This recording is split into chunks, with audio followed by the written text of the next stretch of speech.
Hello, everyone. So today I want to talk about the fact that there's no part of Nigeria that is not blessed, and I say this very often, especially when I see people, trying to denigrate anyone from any region of Nigeria. I'm like, look, Nigeria has greatness. There's no region in Nigeria that cannot be a great nation on its own. The problem that we have is that of leadership, and it cuts across all the regions. We've been filled by selfish people who only think about their selfish needs and never think about the greater good of the country. The way Nigeria is set up, Nigeria is so blessed. It's too blessed, actually.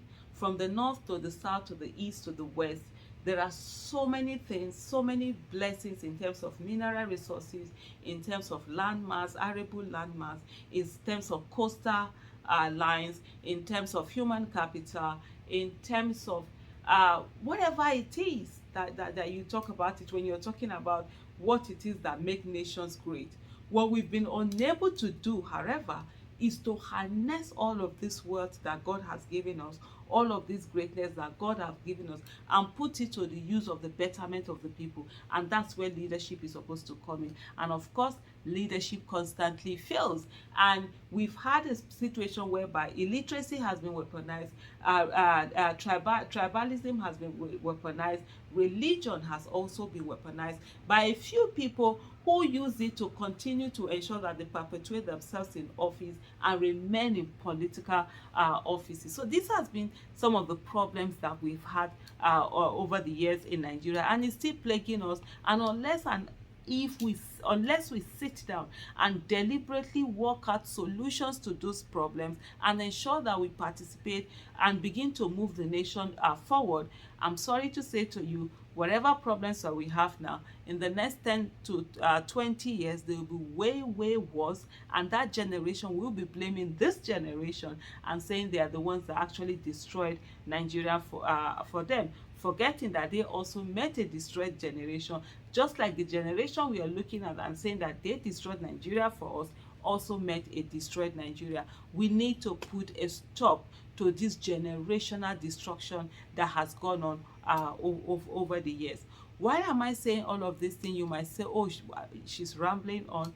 I just saw this tweet from this economist that, if you watch this my channel a lot, I talk about him, I take tweets from him, I discuss them. For me, I'm always one person who is ready to learn, and wherever I find places where I can learn, get messages, I always use. And this is one handle when it comes to economy that I actually do learn from. So he says, dear folks who have connections with northern governors, Saudi Arabia and United Arab Emirates maintain massive farms in Arizona to grow alfalfa for their cattle back in Saudi Arabia. It's causing wahala. The Arizona locals say the deal favors Saudi Arabia too much and they are kicking them out. Why Arizona? Its flat desert-like terrain is ideal for growing the alfalfa feed as the sun makes it grow faster. Guess which Nigerian state has similar climate with Arizona? You also have the advantage of being halal, he put it in quotes. This is a cash cow, pun intended.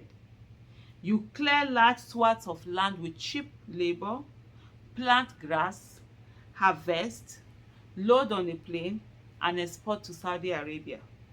You, in one action, boost your state GDP, create thousands of jobs, earn Forex, and get to build that cargo airport you always wanted. This is not a hard project to do. Do it.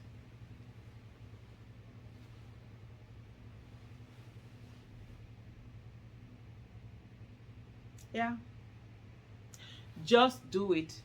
This is something that is not supposed to be rocket science. But unfortunately, the kind of leaders we have in Nigeria, they will make it rocket science because they are more used to just going to Abuja and getting money. Projects that will bring in money is not something they think about. But look at the beauty of this project. This is an opportunity for some states to be able to earn billions of dollars and get their own forest, so that they are not beholden to going to Abuja and always collecting money. This is an opportunity to create jobs for their people and also be able to have their people hold money. They will not have disposable income that they will be able to use within their economy. And guess what? The economy will grow because money is moving around. That circle, the circle of money moving around from the consumers back to the factories and all of that. But hey, what is needed is a caring heart, is to be able to do to want to do it. But unfortunately, most of the governors where that can easily take advantage of this, what they are more interested in is how to marry wives, marry another wife, marry second wife as governor, as this, as that. Your people are dying of hunger. Your people are in hardship. There is no development. When it comes to every human development indices, you are at the bottom.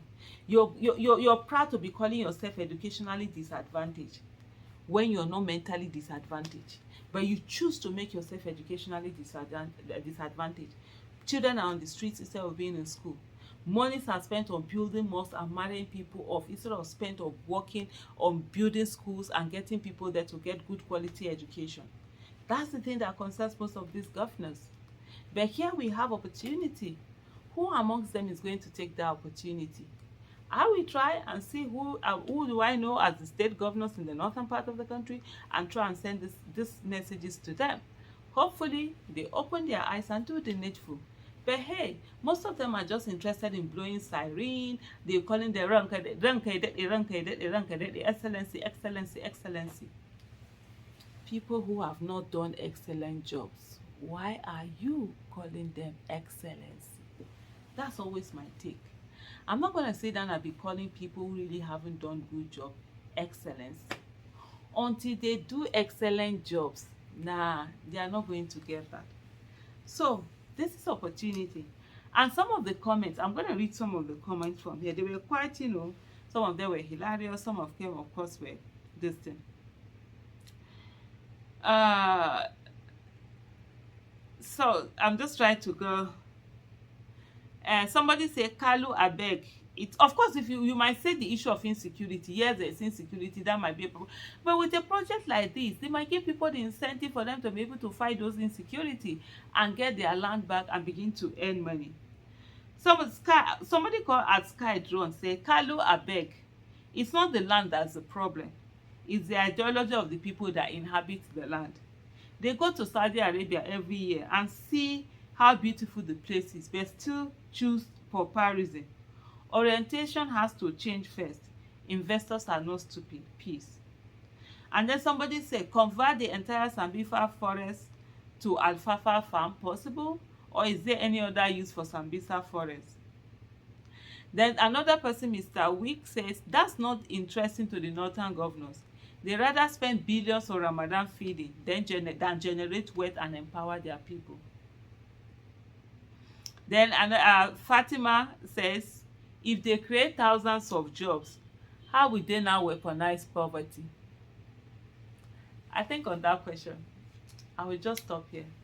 Because that's it. For some of them, they want to weaponize poverty. And that's why deliberately, illiteracy has also been weaponized. So that they will have mass illiterate people. That they will constantly feed them all sorts of lies. And ask them to vote for them. And they will vote for them without thinking. Because at the end of the day, they are not even educated enough to be able to discern on the things that are being said. Nigeria, my country, when will we grow? When will we